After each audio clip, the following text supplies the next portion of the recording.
तो जैसा कि आपने लास्ट ऑफिशियल एपिसोड के अंदर देखा था कि जियान फाइनली पहुंच चुका था एंशिएंट बुद्धिस्ट टी के पास, जहां पर उसे दिखाई देते 3 बांगसिंग लेवल के पपेट। इस वजह से जो जियान होता है हानियो और जीफेंग को एक एक पपेट संभालने के लिए बोलता, तो वो लोग भी इसके लिए मान जाती हैं। और फिर यहीं से स्टार्टिंग होती है नोवेल बेस्ड एक्सप्लेनेशन की, जहाँ पे जो जियान होता है उन तीनों पपेट में से एक पपेट को देखकर एक गहरी सांस लेता है, क्योंकि वो भी अभी के थोड़ा सा घबराया हुआ था, क्योंकि ये पहली बार होने वाला है जब वो एक बांगसिंग के साथ फाइट करने वाला है। भले अभी के लिए उसके सामने जो बांगसिंग खड़ा है वो एक पपेट है जिसकी स्ट्रेंथ अभी के लिए जीते जागते बांगसिंग के लेवल की तो नहीं है, लेकिन फिर भी इसे बिल्कुल भी हल्के में नहीं ले सकते हैं, क्योंकि इसके पीछे सैंगवर्ड लगा हुआ है। और ये काफी अभी के लिए बताने के लिए बंदा कितना ज्यादा पावरफुल है, क्योंकि इस पूरी दूधी कॉन्टिनेंट के अंदर किसी के पीछे सैंग लगा है तो वो चीज बिल्कुल भी नॉर्मल नहीं हो सकती है। तो फिर अभी के लिए उसे इसे बजाना पड़ेगा। इस वजह से जो जियान होता है तुरंत ही अपने कदमों को आगे बढ़ा देता है, और उसकी जो दुखी होती है वो उसकी बॉडी के अंदर से बाहर निकल आती है और उसकी पूरी बॉडी को कवर कर लेती है। और ऐसा होती है कि जो तीनों पपेट होते हैं उनकी आंखें चमकने लगती हैं और उनकी बॉडी से उनका ऑरा बाहर निकलने लगता है और वो सभी के सभी देखने लगते हैं जियान को। लेकिन तभी जो बाकी के ग्रुप भी होते हैं वो भी आगे की तरफ आ जाती हैं। इस वजह से उन तीनों पपेटों में से एक पपेट होता है वो फ्लैश की तरह चमकता है और आकर सीधा जियान के सामने अपेयर होता है, और फिर एक पल की देरी ना करते हुए अपने एक बहुत ही पावरफुल पंच को बनाता है और सीधा जियान के ऊपर शूट कर देता है। और उसका जो पंच होता है वो काफी ज्यादा स्ट्रॉन्ग होता है। इस वजह से जो आसपास का स्पेस होता है वो उसे पूरी तरीके से चीर देता है। और ये देखिए जो जियान होता है वो समझ जाता है कि अभी के लिए जो अटैक है वो कितना ज्यादा खतरनाक है। इस वजह से वो एक पल की देरी नहीं करता और अपनी हवेली फ्लेम को बाहर निकलता है और उससे तुरंत ही एक बहुत ही बड़े फायर ड्रैगन को बनाता है और उससे काउंटर हमला कर देता है। और जब दोनों अटैक आपस में जाके टकराते हैं तो वहाँ पे एक बहुत ही बड़ा ब्लास्ट होता है और जब एनर्जी चढ़ती है तो हमें देखने को मिलता है जो जियान का अटैक है, जबकि जियान का जो फायर ड्रैगन था वो अभी तक का सबसे पावरफुल फायर ड्रैगन था। इसके बावजूद भी उस पपेट का कुछ भी नहीं बिगाड़ पाता। तभी जो पपेट होता है वो अपनी दाव स्किल का यूज करता और जियान की तरह एक फायर ड्रैगन को बनाकर जियान के ऊपर हमला कर देता है, जो कि हेवनली फ्लेम से तो नहीं बल्कि दुईकी से बना होता है, जिस वजह से जो जियान होता है उसे पकड़ लेता है। मगर फिर भी जियान को उसे नष्ट करने में बहुत ही प्रॉब्लम हो रही होती। तभी अचानक से जियान के पीछे से काफी सारे अटैक आते हैं जो कि बहुत ही आसानी से उस पपेट के अटैक को नष्ट कर देते और जाकर सीधा टकराते उस पपेट से, जिस वजह से वहाँ पे बहुत ही बड़ा ब्लास्ट होता है और आसपास का पूरा स्पेस फट जाता है। और ये अभी के लिए जियान की पूरी टोली ने आपस में अपनी पावर को कंबाइन करके अटैक किया था और ये अभी के लिए इतना ज्यादा पावरफुल था कि अगर ये 9 चेंजेस डाउजिंग लेवल के बॉडी में भी लग जाता है तो उसकी हालत भी काफी ज्यादा खराब हो जाएगी। तभी धूल चढ़ती है और हमें देखने को मिलता है जो पपेट है उसको कुछ भी नहीं हुआ है, उसके पैर भी अपनी जगह से पीछे नहीं हटे हैं। ये देख के जियान और जियान की टोली को थोड़ी देर के लिए एकदम से सदमा सा लग जाता है, मगर जो पपेट है तो पपेट है वो फिर से हमला करने के लिए आने लगता है। इस वजह से जियान की टोली फिर से एकदम से जोश में आ जाती है और फिर सभी लोग मिलकर उसके ऊपर टूट पड़ते हैं और लगे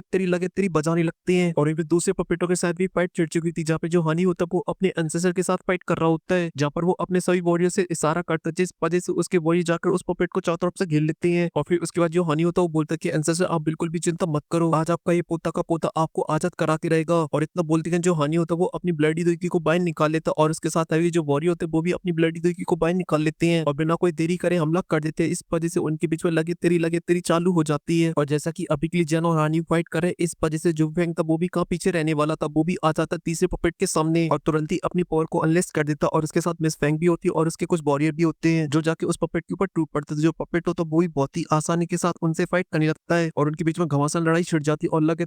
तेरी चौथा होने लगता है। अब आसमान के हर एक कोने के अंदर काफी ज्यादा भयानक फाइट चल रही होती है। सभी लोग बहुत ही बुरी तरीके से फाइट कर रहे थे, जहाँ पर उनकी अटैकों की वजह से जो स्पेस होता है वो कई भागों के अंदर टूट जाता है और चारों तरफ आसमान में बड़े बड़े लाइटिंग पिलर शूट हो रहे थे। लेकिन अभी के लिए दिक्कत परेशानी की बात ये होती है कि वो वाली 3 पपेटों अकेले और उनके सामने काफी सारे वॉरियर, मगर फिर भी वो अभी के लिए भारी पड़ रहे होते हैं, क्योंकि इन सभी चिल्ड्रों में से अभी के लिए कोई भी बांगशिंग लेवल पर नहीं पहुंचा है। इस वजह से ये जो फाइट है वो काफी तो बराबरी की होने वाली है। तभी सीन कट होकर जियान की पपेट के ऊपर आ जाता है, जहाँ पे जो सभी जनरल होते हैं वो अपनी दाव स्किलों को कंबाइन कर देते हैं, अपनी गॉड सील को कंबाइन करके पपेट के ऊपर हमला कर देते हैं, जिस वजह से जो सील्ड होती है वो काफी स्ट्रॉन्ग हो जाती है और स्पेस को चीरती हुई आके सीधा पपेट से लगती है, जिस वजह से वहाँ पे ब्लास्ट तो काफी बड़ा होता है। मगर जो पपेट होता है उसे रत्ती भर भी फर्क नहीं पड़ता। ये देखिए ब्लैक समर आर्मी की जो तीनों जनरल होते हैं उन सभी के आड़े टेढ़े वो बच जाते हैं और वो एक दूसरे को देख रहे होते हैं, मगर तभी अचानक से उनके सामने एक फ्लैश चमकता और एक बहुत ही पावरफुल अटैक आके सीधा उनकी बॉडी में लगता है। इस वजह से उन्होंने अपनी बॉडी के ऊपर जो सील्ड आर्मर लगाया हुआ होता है वो टूट जाता है और साथ ही वो कटी पत्तन की तरह वहां से काफी दूर पीछे लुढ़के हुए चले जाते हैं और साथ ही उनकी जो ब्रेक होती है वो ही फेल हो चुकी होती है। इस वजह से वो रुक ही नहीं रहे होते, मगर तभी वहाँ पे आ जाती है फ्लावर्स की क्यूटीज और आकर उन्हें रोकती है, जिसके बाद वो तीनों की तीनों दह उनकी उल्टियां ले भाई एक ही हुआ टाइट। हालांकि उन दोनों की कंपैरिजन में जो फर्स्ट जनरल की हालत होती है वो काफी ज्यादा अच्छी होती है और जो फ्लावर्स की क्यूटीज होती है उन लोगों को रोकने के बाद तुरंत ही हमला कर देती है पपेट की ऊपर, जिस वजह से उसके साथ थोड़ा बहुत खेलने लगती है वो लोग। मगर अभी के लिए गूकलैंड के मुस्टंडे अभी के लिए उस पपेट का कुछ नहीं बिगाड़ पा रहे हैं, तो फिर प्यारी प्यारी सी फ्लावर्स की क्यूटीज क्या ही बिगाड़ लेंगी। वो पपेट बहुत ही आसानी से क्यूटीज को पीछे ढकेल देता है, बस इससे जियान और यूनर को थोड़ा सा टाइम मिल जाता है। और वैसे भी अभी के लिए जियान के ग्रुप में 2 ही लोग हैं जो कि अभी के लिए उस पपेट के साथ हेड ऑन फाइट कर पा रहे थे, जिनमें से एक यूनर और दूसरा जियान, और थोड़ा बहुत फाइट कर पा रहा था फर्स्ट जनरल। लेकिन तभी जो जियान था उस पपेट के साथ थोड़ी देर फाइट करने के बाद सभी लोगों से बोलता बोलता है अभी के लिए हम सभी को इस पपेट के सर के ऊपर हमला करना है, अगर इसका गर्दन को हम लोग अलग कर देते हैं तो ये जो पपेट है वो रुक जाए, क्योंकि अभी के लिए इस पपेट के अंदर कोई भी सोल वगैरह नहीं है, बस इसे अभी के लिए कंट्रोल किया जा रहा है एंशिएंट बुद्धिस्ट टी के द्वारा। जिसमें उनके जो सभी लोग होते हैं वो हमें नोट कर देते हैं और जो फर्स्ट जनरल होता है तुरंत ही हमला करने के लिए चला जाता है और इन पे जो जियान होता है तुरंत ही अपनी हैंड साइन को चेंज करने लगता है, जिस वजह से उसकी बॉडी के अंदर से काफी तो गोल्डन लाइट बाहर निकलती है और उसकी जो छुटकी सी बॉडी होती है धीरे धीरे करके फूलना स्टार्ट हो जाती है और कुछ देर के अंदर ही जो जियान होता है वो एक बड़े से गोल्डन जायंट के अंदर कन्वर्ट हो जाता है, क्योंकि जियान ने यूज कर ली थी अपनी किंग कॉन्ग ग्लास बॉडी को, जिस वजह से वो काफी तो खतरनाक हो गया होता है और यहाँ पे जो फर्स्ट जनरल होता है उसने अभी के लिए पपेट को बिजी कर रखा होता है, इस वजह से जियान को मौका मिल जाता है हमला करने का और वो तुरंत ही अपने पंच को पीछे लेता है और जोर से चिल्लाता है ऑक्टेन ब्लास्ट पंच, और इतना बोलती है जियान की पंच के ऊपर हेवली फ्लेम आ जाती है और फिर उसी पंच को लेकर दे मारता है सीधा पपेट के सर में, जो कि अभी के लिए पपेट के लिए भी काफी पावरफुल होता है। इस वजह से जो पपेट होता है कुछ गुलटियां दूर खा के पीछे गिरता है और साथ ही उसका जो सर होता है उसके अंदर भी क्रैक्स आ जाते हैं, मगर उसके अंदर से बिल्कुल भी खून बाहर नहीं निकलता है क्योंकि इसे मरे हुए ऑलरेडी काफी टाइम हो चुका है। इस वजह से इनकी बॉडी का जो खून है वो ऑलरेडी पूरी तरीके से सूख चुका है। लेकिन वहीं पे जो पपेट होता है वो अजीब सी रिएक्शन करता है और एकदम पीछे मुड़ के जियान की तरफ दिखता है और अपना पंच बनाता और फ्लैश की तरह चमकता है और आके सीधा जियान के कंधे में दे मारता है और ये अटैक अभी के लिए बहुत ही फास्ट हुआ था, इस वजह से जियान को बिल्कुल भी मौका नहीं मिला उसे डॉच करने का और साथ ही साथ जो अटैक था वो भी काफी स्ट्रॉन्ग था, इस वजह से जो जियान तो काफी दूर पीछे खिसक हुआ चला जाता है और साथ ही उसके कंधे पे अभी के लिए काफी सारी क्रैक्स लाइनें आ चुकी थी, मगर वो तो अभी के लिए जियान की जो किंग कॉन्ग ग्लास बॉडी वो काफी स्ट्रॉन्ग है और साथ ही जियान के ऊपर काफी हाई लेवल के बैरियर भी लगे, जिस वजह से जियान अभी के लिए इस अटैक को सर्वाइव कर गया, जिसमें से एक है एंशिएंट एम्परर क्लॉथ और दूसरा है एंशिएंट ड्रैगन फिनिक्स आर्मर। और इन्हीं चीजों की वजह से जो जियान था वो अभी के लिए काफी दूर पीछे खिसका हुआ तो चला गया था, मगर उसकी बॉडी से एक खून की बूंद भी नहीं निकलती। जियान बहुत ही अच्छे से अटैक को सर्वाइव कर जाता है, मगर जो जियान है वो तो अलग ही फ्लेम होता है, वो अभी के लिए पीछे जाता जा रहा होता है और सभी लोगों से बोल रहा होता है भाइयों इसके सर को फोड़ डालो, अगर हमें जीतना तो फिर हमें इसके सर को धड़ से अलग करना होगा। अब ये सुन के जियान की टोली के अंदर सिर्फ एक ही बंदा जो कि ऐसा कर सकता था और वो कोई और नहीं वो होती जियान की छोटी गर्लफ्रेंड यूनर। वो तुरंत ही उस पपेट के सामने आ जाती और परफॉर्म करने लगती अपनी एक ज्ञान क्लास की टेक्निक को, जो की होती ग्रेट डिस्ट्रक्शन फिंगर। और अभी के लिए उसे परफॉर्म करने की वजह से जो बादल होते हैं वहाँ पे काफी तो काले काले आ जाते हैं और साथ ही उनके अंदर जो थंडर हो रहा होता है वो बहुत ही ज्यादा खतरनाक होता है अगर इसे कंपेयर किया जाए फोर जनरल के अटैक से जब उसने यूज किया था इसे। और जब फजल इसे यूज करते हुए देखता है यूनर को तो वो भी अपनी सेम हैंड साइन को चेंज करने लगता है, जिस वजह से आसमान में और भी काले काले बादल आ जाते हैं और फिर हमें दिखाए जाते दो बड़ी बड़ी फिंगर है, इनके अंदर से बहुत ही भयानक और बाहर निकल रहा था, स्पेस भी पड़ रहा होता है और उन दोनों बड़ी सी जाइंट फिंगर का अभी के लिए जो टारगेट होता है वो पपेट होता है और इसी वजह से कुछ ही देर बाद जो दोनों फिंगर होती है जाके सीधे पपेट के सर से टकराती है, इस वजह से उसके पैरों के नीचे का जो स्पेस होता है उसके अंदर काफी सारे क्रैक्स आ जाते हैं, मगर जो पपेट होता है वो अभी भी रोक पा रहा होता है। इस वजह से जो सेकंड जनरल और थर्ड जनरल होते हैं वो भी अपनी हैंड साइन को चेंज करते हैं और सेम टैन क्लास की दाव स्किल को परफॉर्म करते हैं, जिस वजह से वो भी बड़ी बड़ी फिंगर को बना लेते हैं, लेकिन अभी के लिए यूनर और फर्स्ट जनरल की फिंगर से कंपेयर किया तो उससे छोटी होती है और साथ ही इनके अंदर से जो ऑरा निकल रहा था वो इतना ब्रूटल नहीं होता है, मगर फिर वो पपेट के सर के ऊपर लैंड कर तो पपेट के जो पैर होते हैं डगमगा जाते हैं, मगर जो पपेट था इन सभी से उबर पाता उससे पहले अचानक से आसमान के अंदर 7 पीली लाइट चमकती है और एक बड़ा सा थंडर आता है और सीधा जाके लैंड करता है उस पपेट के सर के ऊपर। तो जो पपेट होता है वो घुटनों के बल आ जाता है और ये अटैक करने वाली कोई और नहीं वो हमारी रानी होती है एक